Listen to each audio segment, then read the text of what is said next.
You're about to listen to a new episode of the Redefining CyberSecurity Podcast with Sean Martin. Have you ever thought we're selling cybersecurity insincerely, buying it indiscriminately, and deploying it ineffectively? Well, perhaps we are. Let's look at how we can organize a successful information security program that integrates business culture with people, process, and technology to drive growth and protect business value.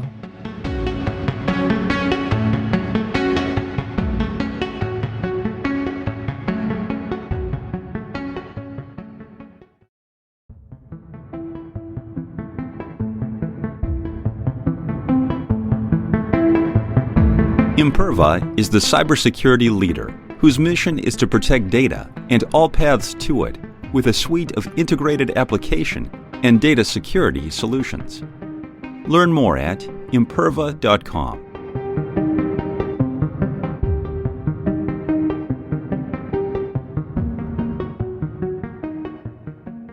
At Level Blue, we simplify securing your most valuable business assets by providing broad cybersecurity experience and award-winning services.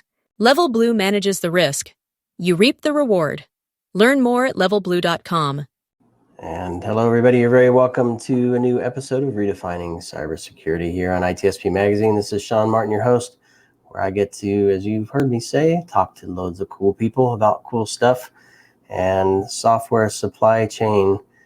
AppSec in general is an area that I'm very keen on. It's something I did in my early days as an engineer, and it only gets more important as time goes on. Everything is software driven, either directly through an interface or through one of a gazillion APIs at this point. Loads of services running local and on the cloud and everything else. So I'm thrilled to have Chris Hughes on to dig into this. He wrote a couple of books on vulnerability management and software security. Book we're going to talk about today is Software Transparency, Supply Chain Security in an Era of Software-Driven Society. And we'll probably expand beyond that as well. But Chris, it's good to have you on, man. Yeah, I'm excited to be here. A long-time listener to the show, so I'm excited to chat and hang out. I appreciate you listening, and I'm excited to have you on. It took us a bit to get this coordinated. Appreciate your flexibility with all the travels going on. Here we go. Let's kick it off. I know you do a lot for the community. Obviously, writing 2 books gives back as well. Can you give us an overview of some of the stuff you're working on at the moment, Chris? Yeah, for sure. So, as you talked about, I have a couple of books, one around software supply chain security, one around vulnerability management. Obviously, both of those touch pretty extensively on application security. But outside of that, I own a consulting company called Aquia, where I do cybersecurity consulting in the public sector, so like federal agencies, Department of Defense, things like that. I'm also a cyber innovation fellow at CISA, focused on AppSec, vulnerability management, supply chain, et cetera. I host a Substack called Resilient Cyber, where I put out a newsletter and articles diving into various topics all around application security and software supply chain and all the good things in between there, and just pretty active in terms of speaking and engaging with folks on LinkedIn in particular, and excited to be a part of the community and really enjoy learning from everyone. I know that the community appreciates what you do as well, myself included. I wanted to kick things into gear with a point that you made, because I know there's been a lot of, certainly at the government level and at the operational level within organizations, looking at software bill of materials, SBOMs. And you made the comment that the problem, or the opportunity to do better, let's say, is much broader than just what are we building with. So maybe can you elaborate on that a bit to kick things off? Yeah, I think when software supply chain really became a hot topic after the cyber executive order, for example, in 14028, SBOM, or software bill of materials, kind of took center stage originally around the conversation around software supply chain security, and for good reason. We've been long consuming these things, consuming software with no real understanding of what's in it. We don't do that in other aspects of society. If we buy something or we consume a product or a food or those kind of things, we want to know what we're consuming. But when it comes to software, we've just kind of used it and didn't really dig too deep into what's actually in this thing that I'm purchasing, procuring, using in my enterprise, what risks may be associated with it, that kind of thing. And there was as I titled the book, there was a glaring lack of transparency. And there still is, many would argue, when it comes to an information asymmetry between software suppliers and software consumers. we often don't know what's in the software that we use. And I think that things like Log4j and things like that kind of shine a light onto the fact that no one knew, like, well, wait, is it in this product that I have, or these products that I have, or where in my enterprise is it running, what systems are impacted, things like that. So it kind of dominated the conversation originally, and it's made a lot of great traction with groups like Linux Foundation with SPDX, or OWASP with Cyclone DX in terms of the SBOM format. And we've made a lot of headway in terms of people knowing what an SBOM is or why you should have one. And it's kind of funny that we've had like critical security controls like CIS, and software asset inventory has been one of the top few on that list for decades. Here we are saying, hey, maybe we need to know what's in the software, even though it's been a best practice for decades. We're now starting to ask that question. But I think it also kind of dominated the conversation too much to where we stopped looking at broader software supply chain things in terms of vendors that we work with, vulnerability disclosure programs, all the things that come in line with that. Thinking about things like SaaS governance in terms of cloud consumption, and it just hyper-focused on SBOM. And I think slowly we're starting to see that the conversation around software supply chain security is much broader than that. Transparency is absolutely a fundamental aspect of it, but it's not the silver bullet that we'd hope for. In security, there is no silver bullet. Unfortunately, it's a complex ecosystem with a lot of moving parts. Yeah, loads of moving parts, and I guess we had to start somewhere, right? Mm-hmm. So at least, and if we look back over the course of security history, it always starts with an inventory. You can't protect what you don't know, right? So I think SBOM as a starting point is interesting and probably a good place to start. But to your point, there are the vendors building stuff, and I'd go out on a limb and say they don't really know what's all in their stack, right? They're using libraries, which may call other routines and things like that. And then so that lack of visibility, lack of transparency, to your point, makes it such that they can't share with the users and the consumers of those services and products what's in there. So how obviously we need to start with the vendors, but what are your thoughts on that? Yeah, it's actually, there's a lot of interesting aspects to it. One is the SBOM originally, some people push back saying it was a roadmap for the attacker. But the attackers seem to be doing just fine already. They seem to be, pretty successful with their exploitation activity and so on. It was the consumers who had a lack of transparency and really didn't understand the risks that they had in their enterprise. And I think the reality is that a lot of, suppliers, one, didn't know what was in their products, or they did, and they weren't really keen on showing that to everybody. Because as we've seen now, some of the activities, not to call certain vendors, I won't name anyone, but as you point out, they've had components and libraries in their product that are, way behind in terms of version, no longer supported, just, antiquated in terms of number of vulnerabilities that have already been fixed that they haven't addressed, things like that. And then there's been a broader push now when you talk about the dynamic between suppliers and consumers, or vendors and consumers, is the secure by design. You hear CISA, pushing for secure by design, right? Ironically enough, it's not a new trend, despite it being, kind of taking center stage recently in things like the National Cyber Strategy and CISA evangelizing for it and so on. This is a concept that dates back literally to, the Ware report. The concept of building security in versus bolting it on is 50 plus years old. But the problem is, many consider cybersecurity to be a market failure. There's no real forcing function that's forcing suppliers or, people producing products to do these things. If they can externalize that risk onto customers and have, a negligible impact, and if something happens, they don't really pay the consequence of that, either in terms of share price or, market, domination or, revenue and things like that, or regulatory and legal consequences and so on. They're not really going to take the priority of putting security as a first-class citizen in terms of on par with other things like speed to market and revenue and, feature velocity and things like that. So I think that plays a part. And now, funny enough, in the latest wake of the CrowdStrike incident, now we're hearing conversations again around software liability. So I know it's a pretty broad answer, and there's a lot at play there. But like I said, it's a complicated ecosystem, and there's these are challenging problems with no simple solution, and they're longstanding challenges that we've had for quite a while. Yeah, I was thinking about the software liability thing. I don't know how many, good 10 years now, probably 8 or 9 years anyway.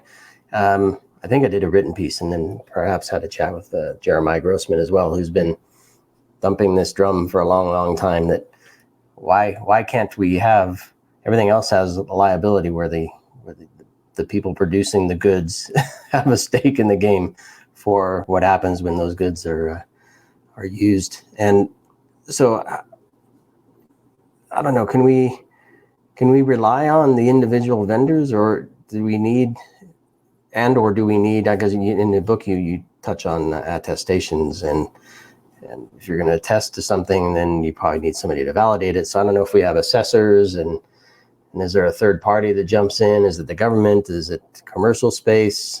Any thoughts on all that? Of course, somebody wants to make money, so somebody's going to come. Yeah. You're opening a big can of worms here. First is I'd give another plug to a researcher and lecturer named Jim Dempsey, who does a lot of great work with an organization called Cyber Lawfare, I think it's called, or Lawfare Group, I want to say. But yeah, he's been on the show. We've had a chat with him. Yeah. He's done some amazing research. Same with another researcher named Chinmayi Sharma, who's done a lot of research around software liability. And the challenge here is like, what does secure look like? What is good enough? And when do we determine that someone's not done enough due diligence around securing something that now they can have conversely safe harbor, right, from ramifications or legal litigation and things like that? And then who's going to validate it? Right now in the ecosystem, it's largely the federal government that's pushing for this self-attestation approach. CISA has put out a self-attestation form and requirement that's been driven by an organization called the Office of Management and Budget. So all software suppliers signed to the federal government are going to need to start self-attesting to their products based on guidance called NIST, Secure Software Development Framework, or SSDF. And so they're going to start self-attesting that they're doing these fundamental secure software development practices and methodologies and things like that, which is great. But I also come from a space called the defense industrial base. And for a long time, organizations in that space have self-attested that they were doing a lot of things that NIST said they should be doing. And many of them fell victim to various, exploitation activities and nation states and so on that kind of started raising questions around, are they really doing all the things that they said they were doing? They gave us their word, right? They crossed their fingers and, gave us a scout's honor. But when revenue and contracts and things like that are on the line, maybe people aren't forthcoming. Maybe they didn't do enough due diligence to determine what they were or weren't doing. But I also, in a previous life, have worked for an organization called FedRAMP. If anyone's familiar with that evaluates cloud services for the federal government. And in that space, you have a third party that comes and validates these things. And in a market of tens of thousands, of SaaS vendors, for example, FedRAMP has been around for over a decade. They only have about 350 authorized services. And it's because it's such a bottleneck for that third party to come and do this due diligence process. It's costly, it's cumbersome, it's time consuming. So we kind of pick our poison of, do we want to introduce kind of this third party mechanism where people are going to go out and validate this, and what are their qualifications to go and validate what secure looks like, and what is it based on? How long does that take? How often does it need to be done? And on and on. So it's a complicated topic, but I think that, I agree with Jeremiah in the sense that, it's insane that people can sell products into the market and it's just as is, like, you use it as is. It's any liabilities is up to you. There's no consequences for the quality of the product or any ramifications of the quality of the product. And given that software now powers everything from consumer goods to critical infrastructure to national security weapon systems, you name it. And people just, there's no real liability there. And it's kind of weird because we talked about open source off air a little bit. Open source is provided as is. Like you use it, you own the risk of it, and people put it in their products and so on. But in that case, there's no contractual relationship, right, between the people making it and the people using it. In this case, I'm buying a product. We have a contract. We have a legal relationship, but I have no recourse if you sell me a product that has poor quality and compromises my organization, impacts my operations, and so on. So I don't know if I want to head down is open source good or not, because I'm just thinking, I'm thinking of the food industry, because you mentioned it earlier. We won't eat something unless we know it's been, I guess, approved by the FDA at some point, right? Is there something to learn from that industry? I don't know. Obviously, software is much, is it much more complex in terms of ingredients, what goes into making something? But is there something we can learn from that industry? Because they clearly moved from wherever. We don't have to share that to labels going on the box, right? Now I guess it doesn't say where the cinnamon is coming from, but it does say that cinnamon's in it. I don't know. It just, that industry made that move. I'm just wondering if there's anything there that we can glean from. Yeah, I mean, it's definitely often a parallel example or use case cited in terms of the pharmaceutical industry or the food industry, agricultural industry, things like that. But on one hand, I think transparency is good. We should at least be able to know what's in the products that we're buying and consuming. But at the same time, like I'm a very heavy into fitness, and I can pick up a box in a store and I couldn't tell you what half of these ingredients actually mean. I can see what they are, but I don't necessarily know what they are, whether they're good for me or not, or what their implications are. The same is likely said for software when we look at consumers who, if we gave them a full verbose list of all the transitive dependencies and everything that's in it, are they really in a position to determine what's good or not? That's debatable for sure. But should they at least have the opportunity to know what they're purchasing or consuming? Absolutely. And then to your, since you made the comment about open source being good or not, I think, it's not binary. It's not, black or white or good or bad. It depends, right? You have some open source software projects that have massive amounts of maintainers and contributors, and it's a thriving ecosystem, and they're very quick to fix things. And then you have an overwhelming majority.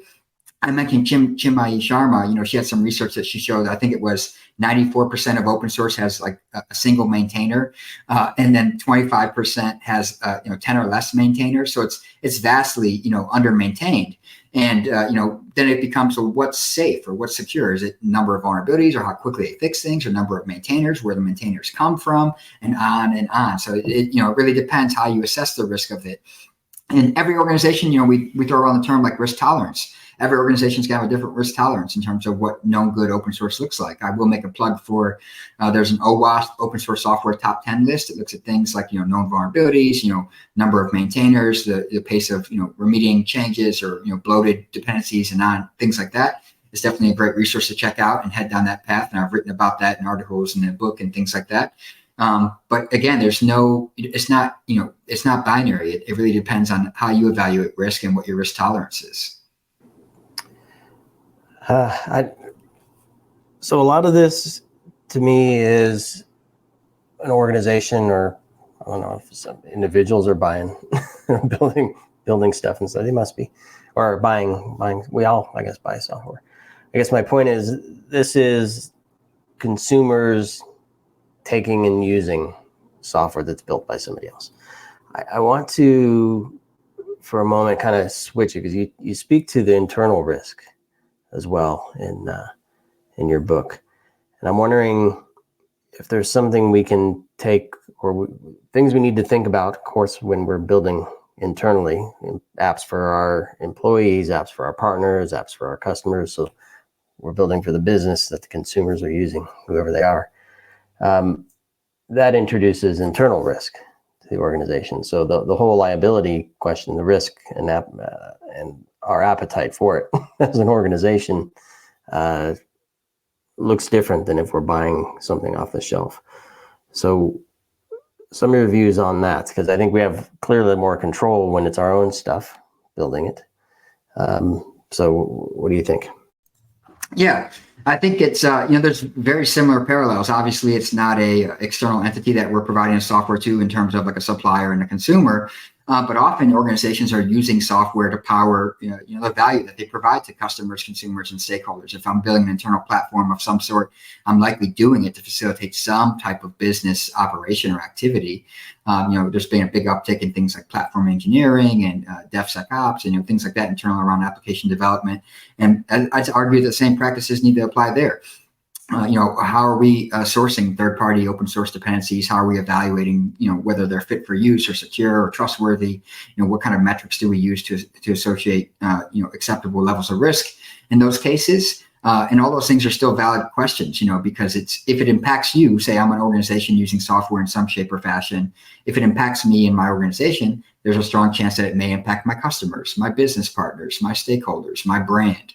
All those things are still at play in that scenario.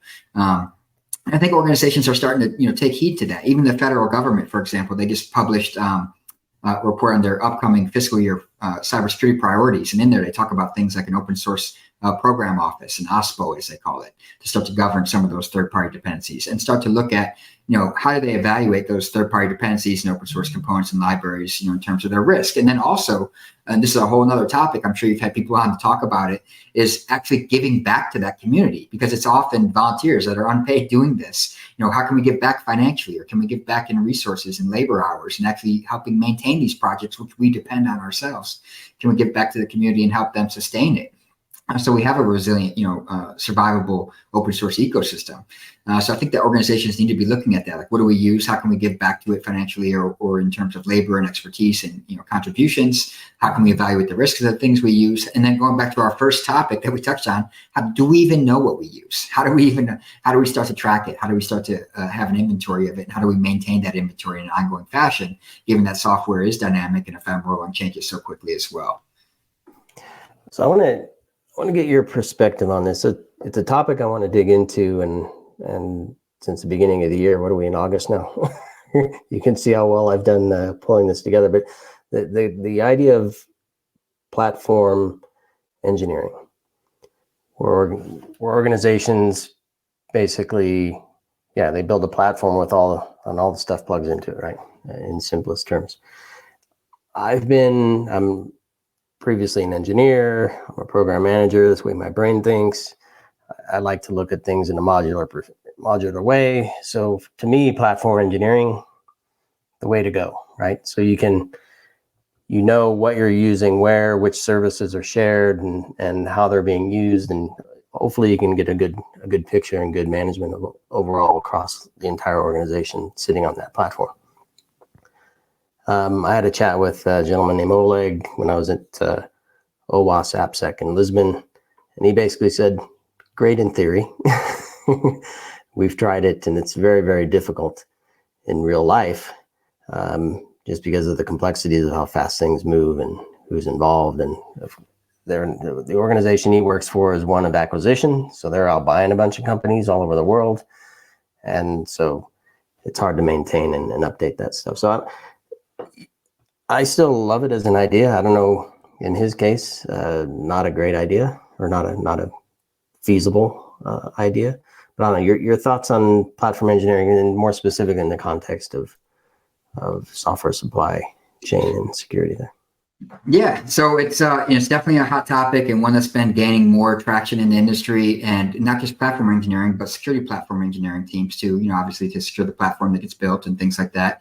And the concept is, trying to accelerate things for development teams and engineering teams, so they can focus on their core competency, the application, whatever it is they're actually doing to deliver value to the business, rather than all the underlying, the infrastructure, the compute, the networking, the storage, all the things that they have to do to just get to a point of developing and deploying an application. And the value there, and I come from a space, the federal and Department of Defense space, where they call it platform as a service, or they call it, in DoD speak, they call it a software factory, because everything has to be tied back to some kind of industrial age manufacturing paradigm. But basically, it's a team that is going to enable the development team to move faster and have everything they need at their fingertips, and also on the other side of that, have some standardization, some governance, some kind of uniformity across the organization, so everyone's not just using whatever the hell they want, doing whatever they want, with no kind of oversight, no governance, no standardization, which is very hard to manage at scale then, because it's a very sprawling problem in terms of products and vendors and dependencies, and that just becomes very untenable to try to manage. But the reason I've seen it become difficult too is, like, on one hand, it's great, it offers all those benefits, but on the other hand, you're talking standardization and uniformity and conformity, and developers, they tend to like what they like, and they want to use what they want to use. So when you try to push an opinionated platform on them, it can be difficult to get buy-in for that, because they all want to use what they're used to, or what they're comfortable with, or what they enjoy using, or what makes their life easier. So saying no to some things and getting people to rally around a certain set of tools or products or services can be difficult at scale, especially in large, complex environments, including in the commercial space, where you have different business units who have budgetary autonomy, purchasing authority, and they can go do their own thing. They don't have to use this centralized, pushed platform that you're advocating for. So you need to make it, everyone started, I think, originally down the path of kind of field of dreams. If you build it, they will come. And then they started getting to the point where they tried to mandate its use and, try to force people to use these platforms. And that didn't work well either. I'll give a plug for the Cloud Native Computing Foundation. They have a great, platform engineering white paper that's worth checking out. It lays out some of the things not to do, lessons learned of, things that didn't go well. And it talks about things like forcing adoption or, being too opinionated and things like that.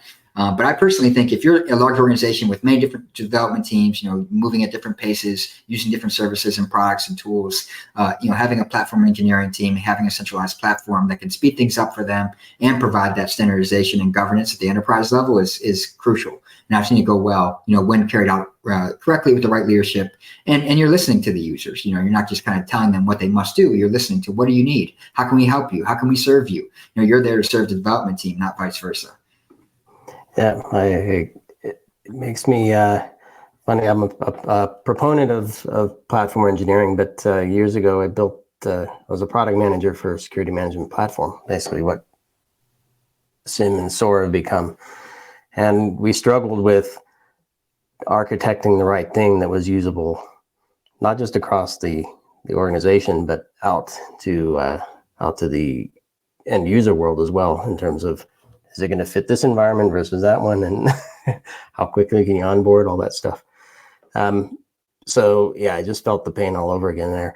So let's, we're coming close to the end here. So we don't get this right. If we don't get this right, transparency, what we're building, transparency, what we're consuming, transparency and how secure it is, all that stuff, we're left with the always fun fix it afterwards, the vulnerability management. So I know you wrote another book on that, Effective Vulnerability Management, Managing Risk in the Vulnerable Digital Ecosystem, and continue to talk about that as well beyond the book.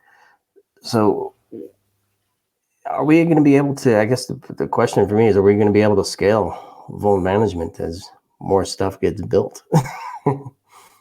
Yeah, I don't want to be a pessimist, but it's challenging. It's very, very, and that's why, I was in the book around software supply chain security. And I was really fascinated with the topic. And I had done vulnerability management in different environments, on-premise, in the cloud, and hybrid environments and everything like that. So I had felt that pain firsthand. And I started looking at how we do vulnerability management as an industry. And I was like, wow, it's fundamentally broken. We largely, for all talk of DevSecOps and breaking down silos and things like that, we largely just dump massive vulnerability lists and spreadsheets onto engineers or development teams to tell them, hey, you got to fix all this before you can go to production. And in terms of keeping pace, we are struggling to keep pace. Right now, there's some amazing research from Ponemon and others show that most organizations, large organizations, have vulnerability backlogs in the hundreds of thousands, even millions of known vulnerabilities in the organization that they're just building up. Right, we can't keep pace with the speed of remediation and mitigating these vulnerabilities. And right now, I think Qualys actually just published an awesome mid-year report that showed that we're about 30% higher this point than we were last year in number of CVEs. So organizations are struggling to keep up already, and the number of vulnerabilities keeps growing. And that's for a variety of factors. More software, it's running everything, just quicker software development cycles, DevOps, and now AI generated code is only going to increase the velocity of generated code, for example. And that's, it's great for business outcomes, but it can be challenging on the vulnerability side of things. And then, it's also driving a parallel conversation of, context matters. And like right now in that report, they showed 0.9%. So less than 1% of vulnerabilities that were published this year so far are actually weaponized or known to be exploited. So literally, less than 1%. But when you look at how organizations do vulnerability management, is it a CVSS critical or a high? You got to fix all these criticals and highs. It's like, is it known to be exploited? Is it likely to be exploited? Do we have mitigating controls in place? Is it publicly facing? Is it business critical? On and on. And is it reachable in the code base? On and on. And so a lot of times traditional security tools, SCA tools and vulnerability management tools and stuff don't provide that context, or organizations don't take the time to add that context. And it only increases that, tension that exists between developers and security, because, they're saying, hey, these are false positives, or hey, this isn't a risk. And you're just you dumping this list on them. But, to your question of whether we can keep up right now, the data is clear. We're not keeping up. And that's why context is so critical. We need to focus our finite, resources. We know about the ever-present security workforce woes and challenges. For example, the outnumbering of security engineers to development teams and developers. We need to focus on what matters, what actually poses a risk to the organization or our stakeholders, our customers, not just something that has a base severity score of critical or high, for example. So how can, because I'm picturing the SBOM or some transparency in what we're building with, help us find a path where we can keep up and stay ahead. Because it's a question I like to ask, when I get into a philosophical question about cybersecurity with folks, which is, can we not as security define the business such that it's not vulnerable? The answer is yes, but we don't, I don't think. We just continue to patch stuff. So if we find a library that's used across a number of products and there's an alternative library, or there's a single mitigating control or some other step we can take to reduce or eliminate the exposure, can we not do that instead of just patching over and over and over? So I don't know, you get to talk to a lot of folks and see a lot of things. So I don't know if you see any progress in that regard. Yeah, somewhat. So, we talked a little bit about the push for secure by design, and CISA's, advocating for that approach. They've actually published some great guidance on that and put it out there for vendors and software suppliers. And in there, they talk about getting to what you're mentioning, which is starting to look at CWEs, common weaknesses and enumerations. So instead of having, many vulnerabilities that we just keep addressing and we're on this hamster wheel of fixing things over and over, what is the root cause within the product, within the software that's causing this type of vulnerability? And can we eliminate entire classes of vulnerability so we're not just in this pattern of having the patch repeatedly over and over? But then again, to the supplier consumer dynamic, that's a situation that the supplier is in a situation to do. Me as a consumer, I can only patch their product if a patch is available. I need the supplier to actually start to do that root cause analysis and address those common weaknesses and enumerations, and do things like threat modeling, which I know you've had people on to discuss, and start to kind of build a secure by design product and software from the onset. Otherwise, that all that activity that we're talking about, that churn, that toil, that cumbersome activity of vulnerability management, is just going to continue to fall downstream to customers and consumers to address. But the problem there, of course, is getting them to do that. Why would they, if they can just push out features and things that actually generate revenue and marketing hype and headlines and buzz?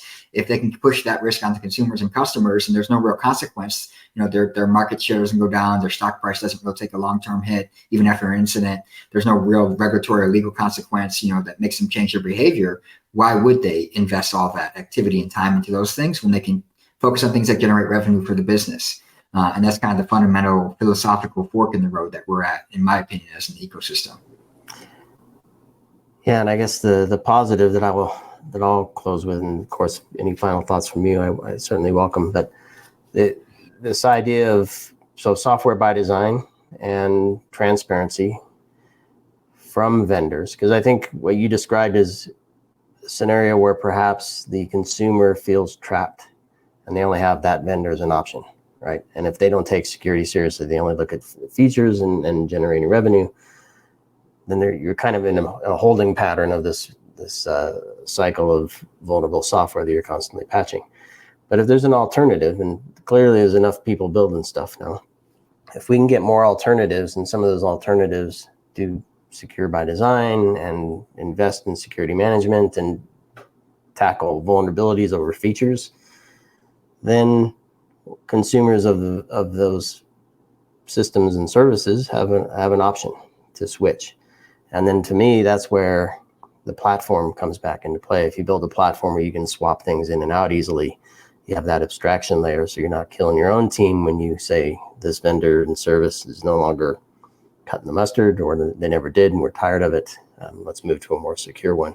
So I think, I don't know, hopefully we end up in a world where where security does take center stage and means something to organizations. We have a system and a program we can actually deal with it better. Yeah, I mean, I know I may have sounded pessimistic or a little negative, but I think it's like the fact that we're even having these conversations. You got to think these are decades in the making, and a lot of times these conversations haven't even been happening. And more and more, we're waking up as a society and saying, "Hey, software powers everything in our society. We have this complex, dynamic relationship between suppliers and consumers. How do we go about changing that dynamic to where suppliers will take more responsibility for security, build secure products. And it's going to come in a variety of fashions. It's going to come from consumers demanding quality products and services, from vendors having transparency so they understand, what they're consuming and if there's risk associated with it. And then from the other side of legal and regulatory, pushes and pressures, to kind of drive them in that direction.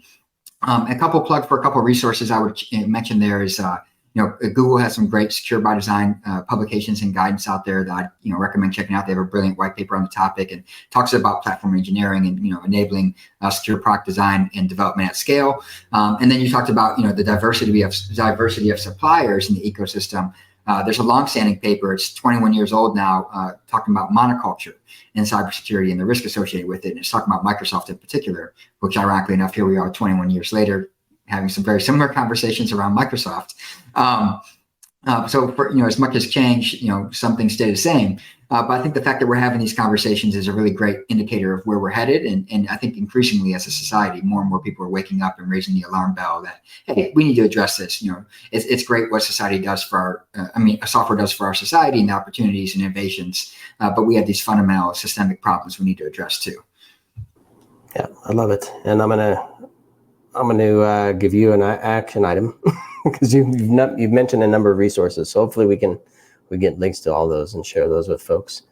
One more question, because the audience, I don't know, some of the stuff seems overwhelming.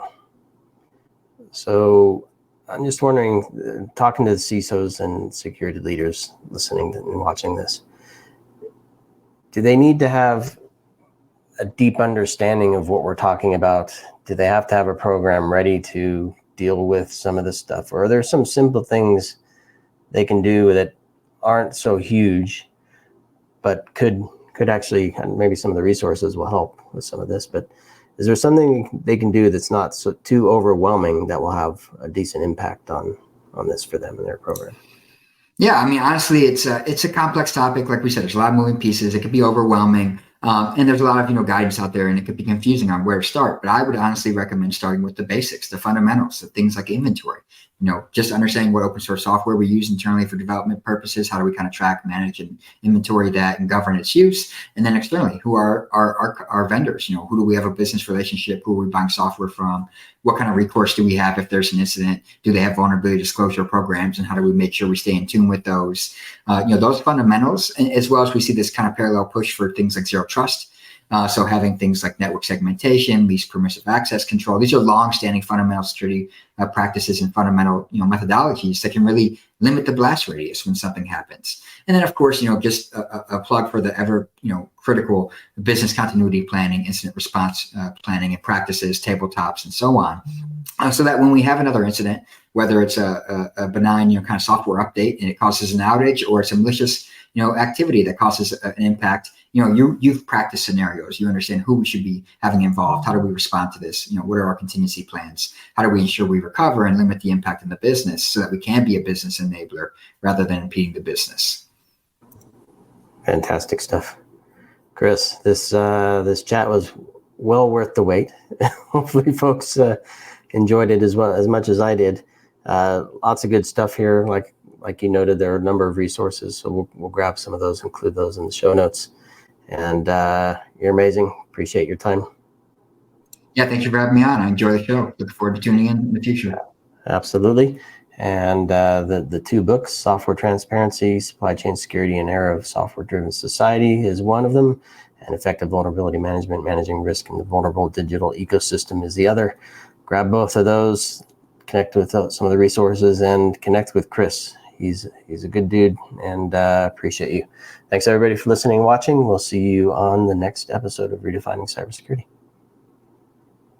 At Level Blue, we simplify securing your most valuable business assets by providing broad cybersecurity experience and award-winning services. Level Blue manages the risk. You reap the reward. Learn more at levelblue.com.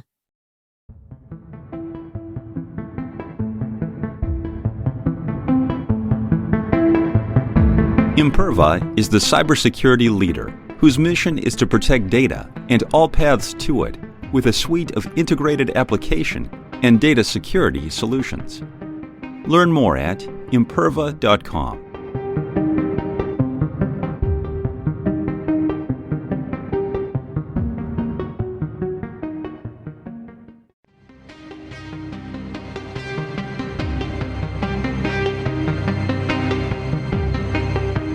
We hope you enjoyed this episode of the Redefining CyberSecurity Podcast with Sean Martin. Please take a moment to rate the show and leave a comment. And remember to share the Redefining CyberSecurity Podcast with your friends, family, and colleagues. Come back for more conversations and follow Sean Martin as he continues his journey towards redefining cybersecurity.